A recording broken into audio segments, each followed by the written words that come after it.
Le Parlement européen approuve un prêt de 35 milliards d'euros à l'Ukraine, soutenu par des avoirs russes gelés.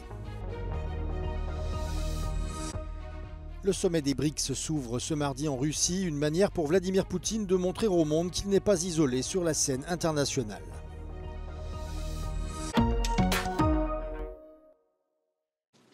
Le Parlement européen a approuvé une initiative visant à accorder un prêt de 35 milliards d'euros à l'Ukraine, garanti par des actifs russes gelés. Quelques 210 milliards d'euros d'actifs sont en effet détenus dans l'UE depuis l'invasion de l'Ukraine en février 2022. Le projet a recueilli 518 voix pour, 56 contre et 61 abstentions. Ce prêt constitue la partie de l'UE d'un ensemble de mesures adoptées par le G7 en juin dernier, visant à fournir à l'Ukraine une aide financière pouvant atteindre 45 milliards d'euros pour soutenir les efforts militaires et de reconstruction.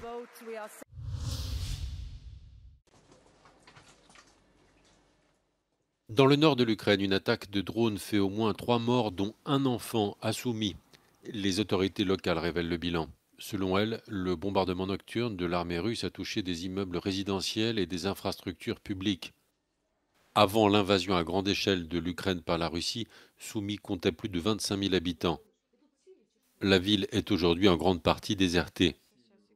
Soumy est frontalière de la région russe de Koursk, où les forces ukrainiennes contrôlent plusieurs centaines de kilomètres carrés.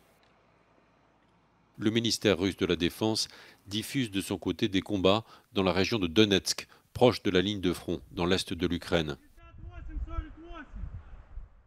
Selon l'armée de l'air ukrainienne, la Russie a tiré dans la nuit plus de 60 drones explosifs. Une quarantaine de ces bombes volantes auraient été abattues avant d'atteindre leur cible.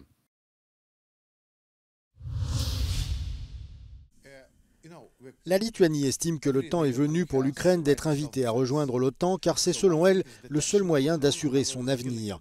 Interrogé sur Euronews, son ministre de la Défense, Laurinas Kasčiūnas, approuve sans équivoque ce point du plan de victoire présenté récemment à ses alliés par le président Zelensky, et ce bien que plusieurs dirigeants de l'UE et membres de l'OTAN n'y soient pas très favorables. Lithuania always supported Ukraine's invitation into the NATO because in our understanding, you cannot send the message to Russia, but we have at least informal veto power on NATO enlargement. It's the biggest mistake. Ukrainian nation, which fights for their independence, but also fights for our security, deserves, determination right. Which organization, which community to choose for the future, for their children, for the generations. So that's why invitation is not membership, but it's a point of no return. It's irreversibility. So I think we can do this move, at least invitation. I mean, there's more than just hesitancy around this invitation to NATO for Ukraine, because what they were given was this, quote, indestructible bridge towards membership, but not an invitation. The United States is not too keen, and countries like Slovakia and Hungary are actively hostile to that. Yeah, just wordings about irreversibility, bridges, is not working. We need actions. If we will not make actions, I remember the story before the full-scale war. In 2017, 2018, after Crimea and after Donbass, and we heard a lot of voices from our friends. Look, if you will give weapons to Ukraine, it will escalate. It will provoke. And we gave not enough for them. And you see what happened. Doing nothing is escalatory. Thinking what your support to Ukraine can escalate situation, it's a mistake. Vous pouvez retrouver l'intégralité de cet entretien dans notre programme Europe Conversation ce jeudi soir à 19h45.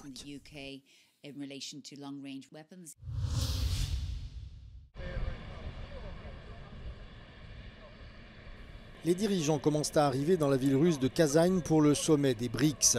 Ils seront reçus dans les prochaines heures par le président Vladimir Poutine. Le chinois Xi Jinping, l'indien Narendra Modi et le sud-africain Cyril Ramaphosa ont été accueillis par une garde d'honneur et des plateaux de desserts et d'autres mets russes à leur arrivée à l'aéroport. Seul absent de marque lors de ce sommet, le président brésilien Lula da Silva qui a annulé sa participation suite à une blessure à son domicile. Il sera tout de même présent par liaison vidéo. Les pays BRICS d'origine, Brésil, Russie, Inde, Chine et Afrique du Sud, ont été rejoints par l'Iran, l'Égypte, l'Éthiopie, les Émirats arabes unis et l'Arabie saoudite en janvier dernier.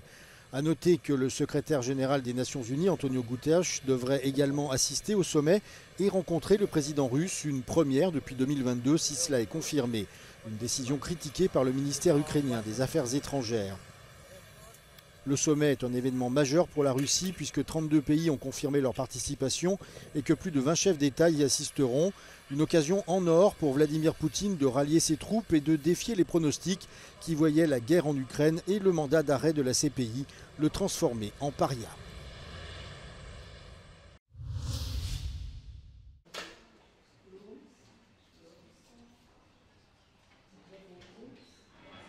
Le programme d'échange étudiants Erasmus+ et le programme pour la recherche et l'innovation Horizon Europe pourraient subir des coupes budgétaires en 2025. Le Conseil de l'UE, qui représente les gouvernements nationaux, a proposé une baisse de 295 millions d'euros pour Erasmus+.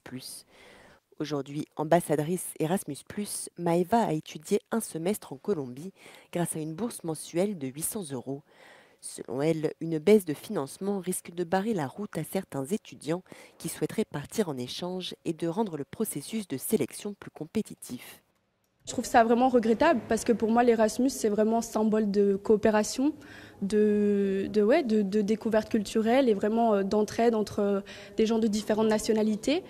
Et moi sans Erasmus+, j'aurais jamais été capable de me payer mon échange et de découvrir tout ce que j'ai découvert pendant ces mois d'échange universitaire. Le Conseil de l'UE propose également d'allouer 400 millions d'euros de moins que ce qui était initialement prévu par la Commission européenne au programme pour la recherche et l'innovation Horizon. Les acteurs de la recherche craignent que ce gel des financements impacte négativement l'innovation en Europe et la compétitivité de l'UE. Europe has to have the place that works in the real world. We had to be very demanding with competitiveness, and innovation without competitiveness can be real. Le Conseil de l'UE veut réduire ses dépenses, notamment pour donner la priorité au soutien à l'Ukraine ou encore au remboursement du plan de relance mis sur pied pour faire face au choc économique de la pandémie de Covid-19. De son côté, le Parlement européen devrait lutter pour maintenir ses financements. It's something typical. The European Parliament always tries to leverage the budgets, and the European Council always got. So for us, it's a mistake. Après un vote en plénière mercredi, les eurodéputés devront parvenir à un accord avec le Conseil pour boucler le budget 2025 avant la fin de l'année.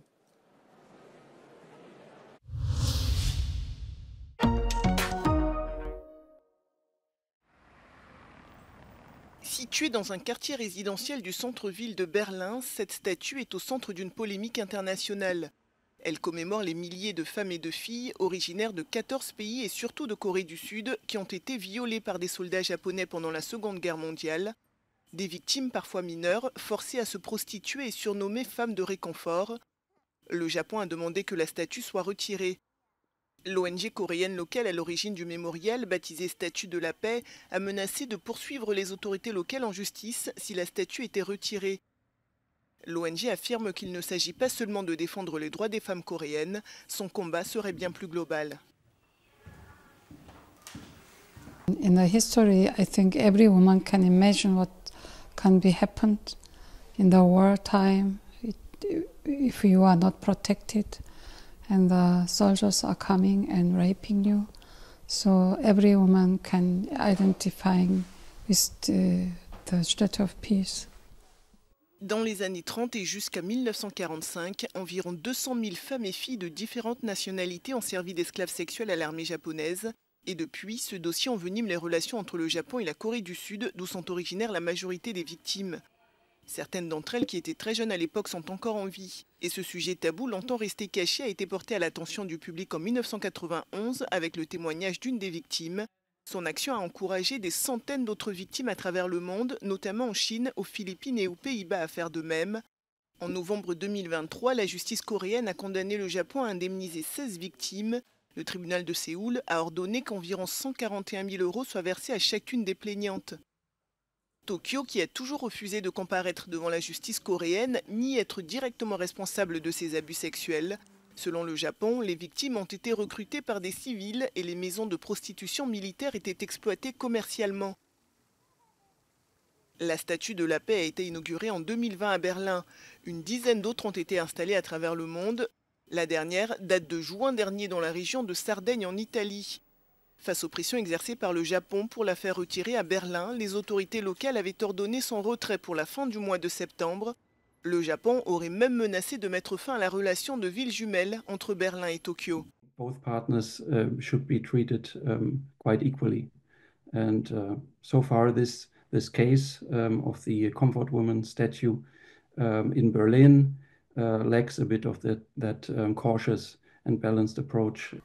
A source with the Foreign Office told Euronews that freedom of opinion and of the arts are fundamental to Germany's constitution. However, they said that what happens with the statue is up to the district, and the Foreign Office cannot provide instructions on the subject. Interrogée par Euronews, l'ambassade du Japon affirme que la statue servirait de symbole pour accuser le Japon et que le mémorial avait provoqué des troubles à Berlin. Mais tout comme le maire de la capitale allemande, l'ambassade a également qualifié la décision de la retirer d'unilatérale. Une pétition en faveur du maintien de la statue a déjà recueilli plus de 3000 signatures. It's not only our wish. There are many people who are living in this area. They want to keep the Statue of Peace.